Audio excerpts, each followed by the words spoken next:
Howdy y'all, it is Cody from the Keepers of Nerdom. How you doing? Star Trek 6, The Undiscovered Country. Is it actually any good? Let's talk about it really quickly. This is a film about the Cold War, about making peace, and the overall arcing story is really good. It's a spy thriller in a way, and mystery and intrigue and deception. It's fascinating. Let's get into it. So first off, we get to see the crew. You'll notice Sulu's in the picture, but Sulu's not with them in the same way in this film. But this is our last big outing with the crew of the Enterprise. And it's quite a thing, just to see them all together in this way. What's interesting is DeForest Kelley, you can just tell he's showing his age in this picture compared to the rest. I don't know. Scotty got a glow to him of just happiness and joy, and Spock is, Nimoy is still Nimoy, and the rest just, I don't know. DeForest Kelley just not doing as well. It's kind of sad, but also appreciate him. It's a good romp with the crew of the Enterprise, and yet one part of the crew is not present on the Enterprise, and that is Sulu, because Sulu has finally moved up from lieutenant to captain. Interesting, right? So let's go through a little bit of it. The big plot of the movie is that Kirk has been selected as bringing the Chancellor, Gorkin, to a meeting place for peace talks because their moon, Praxis, exploded due to overmining. They went too far, and so Kirk is noticeably upset about this, and he does a log which talks about how ticked off he is that he doesn't know if he could ever forgive Klingons for killing his son, for taking the life of his son. And it makes sense, right? It's funny, I saw somebody make a comment like, that's so out of character. Well, it would have been out of character before Kirk found out he had a son, and that son was then subsequently killed by a Klingon. That changes things. And I think the person that made that comment, I just had this strange guess of like, maybe they have not been a parent yet. That your life shifts a bit whenever a child is, no matter what their age, a child is still your kid. And Kirk had just really learned about that. The fact that he had a kid that was now an adult, but still, and now gone. And who's to blame? Well, the Klingons have once again shown up and done things that they shouldn't have, because they're a warrior race. And yeah, Gorkin is not that Klingon at all. He is quite the interesting individual that's ready to talk. He reminds me of Gorbachev, right? Which probably is the case of why. Just kind of reminds you of just a grandpa. It's interesting. Not to say that everything that Gorbachev did was actually that, but just feels like somebody that you could talk to. Very interesting. But Kirk's dealing with that, and then everything is shown really to be accurate to Kirk's feelings in this film. The Klingons are not to be trusted for some of them, whereas other Klingons are worth trusting, such as Gorkin. And we get into this whole intrigue of the film because the person that is shown behind Gorkin with the eye patch and bald has a plot against the Chancellor and frames the Enterprise, and specifically frames Captain Kirk. General Chang is one of the most fascinating villains because Christopher Lloyd, which I finally remembered his name from Star Trek 3, that killed David, Kirk's son, was the scene-chewing, go crazy because I want something Klingon, and Chang is the scene-chewing because he's brilliant Klingon. He's fascinating because he recognizes that if they're not careful, the Klingon Empire is going to be swallowed up by the Federation. And it's funny because then we get to TNG and the Klingons are still around, everything's fine, but they were saying, yeah, the Klingon Empire is going to fall apart in 50 years, and obviously that was addressed over time, but it just seems to be with some of the things that happened in TNG, like yesterday's Enterprise, that the Klingon Empire is on its own and is shocked whenever Federation helps. It's just kind of interesting. Like, how much help did they actually gain from the Federation? I don't know.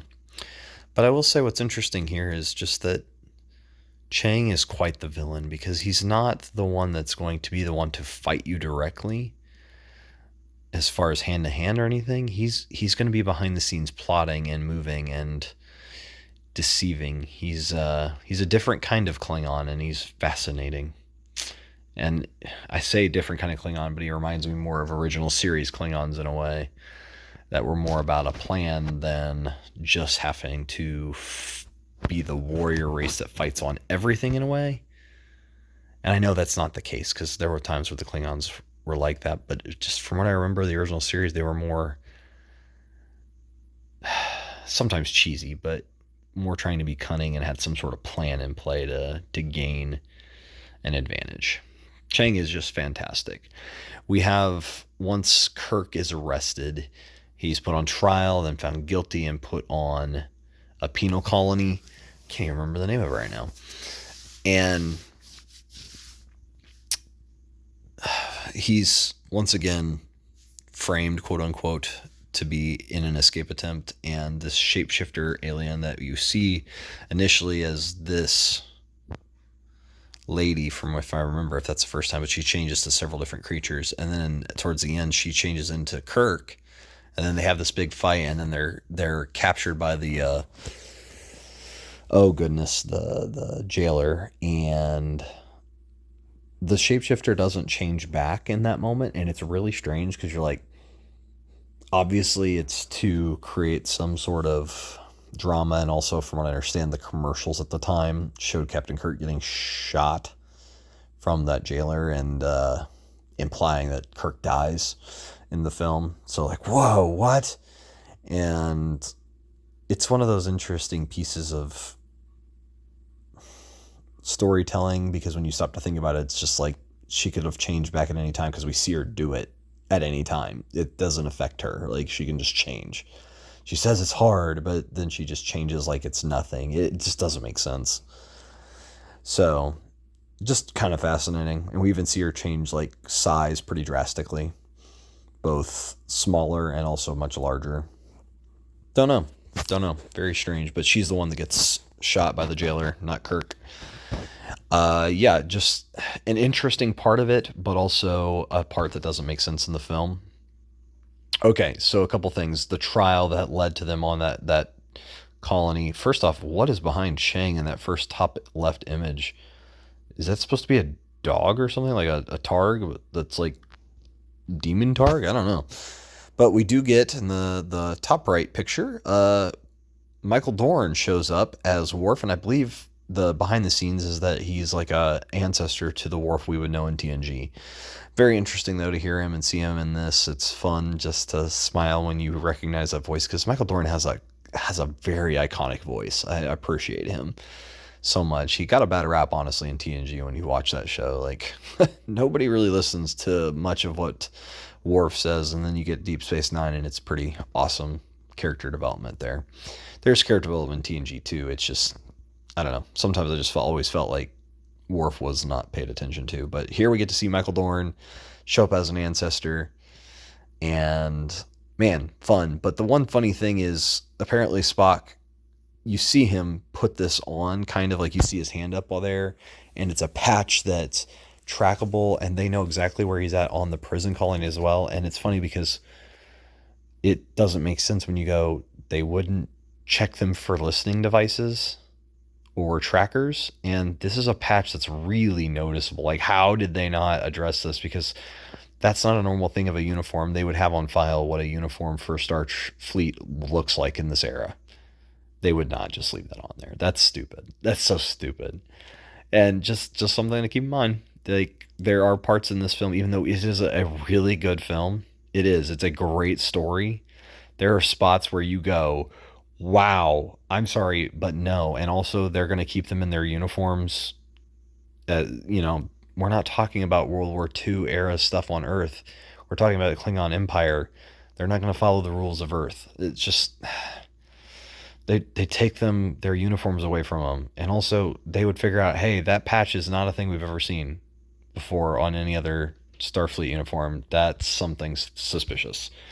All right. Anyway, we need to really quick just talk about a few things here. Funny, interesting things. The judge or whatever you want to call it for the Klingon trial, creepy, awesome, especially with that awesome gavel that's like a gauntlet. I love it.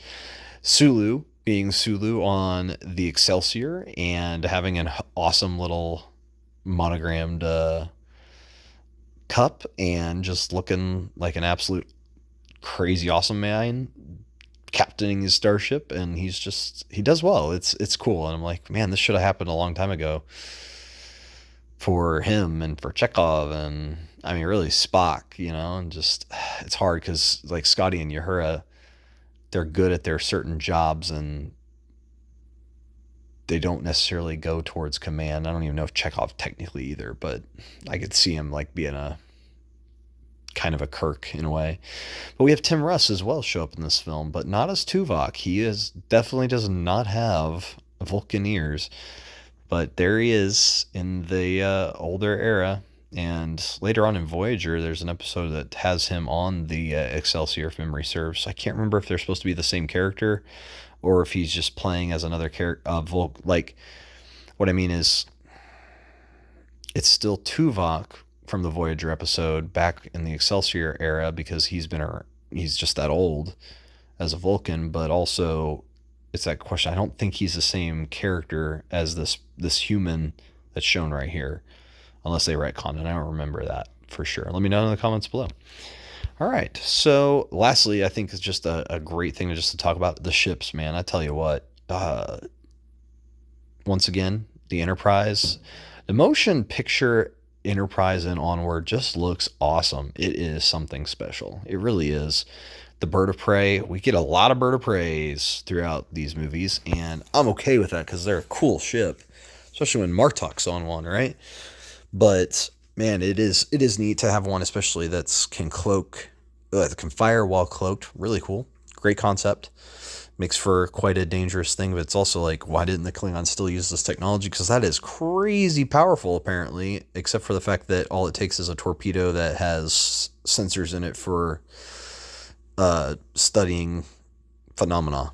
That's all it takes. And then I got it on Star Trek Online, a torpedo console that could do that and shoot a torpedo at a cloaked ship. Didn't do quite the damage that it did in this movie, but yeah. And then the Excelsior, once again, right, it's a pretty ship. It really is. The Excelsior is a pretty ship. I don't think it's quite as interesting as the Constitution refit in a way, but yet the Excelsior is something special. It really is. So yeah, lastly though, we get to see at the end Kirk and Sulu and the crew figure out the plot. I go watch it if you haven't for a long time. Man, it is so good as far as the plot stuff and working through that and trying to find the things of, did we actually fire? Where did these people that supposedly got onto Gorkin's ship come from? What's going on here? And this is actually Gorkin's daughter that we saw earlier in the film. And now she's apparently the Chancellor, which is kind of interesting. I didn't realize that's how that worked with Klingon stuff, but apparently in this era it did or something. And they foil the plot of the cloaking starship. And also there is a plot issue here of there is no starships or anything guarding this planet, and Kirk and Sulu can just be there. Does not make sense. Like, if you're trying to protect and there's already been an assassination attempt, you'd have higher security, not less. Not just try to hide it, but you'd have some protection. That's ridiculous. And the Enterprise crew also foils the assassination attempt on the planet of Gorkin's daughter. And so they get to make peace, and Kirk gets to go, hey, maybe it's not just every Klingon, it's just some people don't see things the same way as others. So yeah, is Star Trek Six: The Undiscovered Country any good? Yeah, it is. It is. It's a great film. It has some plot issues, but nothing of a major type that like The Wrath of Khan has, or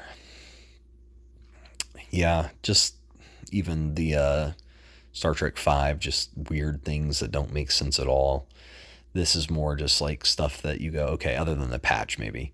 The patch is the closest thing to like that doesn't make sense at all. That's about it. But really, it is. It's a great film. It's an emotional film dealing with loss and anger, and Chang being over here quoting Shakespeare, being like, "I'm awesome. What are you gonna do?" And just a different Klingon in a way in these movies, and I appreciate it that he's eloquent and methodical in planning. He should have had a couple more bird of prey that can cloak while fire, fire while cloaked. But minor issues, I suppose. So yeah, Star Trek Six: The Undiscovered Country. What do you think about it? Do you like it? Do you think it's bad? Let me know down in the comments below. It's been some great discussion over these films, and I appreciate everybody hanging out. And we also got to have combat in this film too. That's fascinating and good. And Kirk being Kirk and Spock being Spock, and all of our characters just doing their roles in such an interesting way. Let me know down in the comments below what you think about Star Trek 6. Like, share, and subscribe. Thank you so much for hanging out with me. Been Cody from the Keepers of Nerddom. Take care, y'all.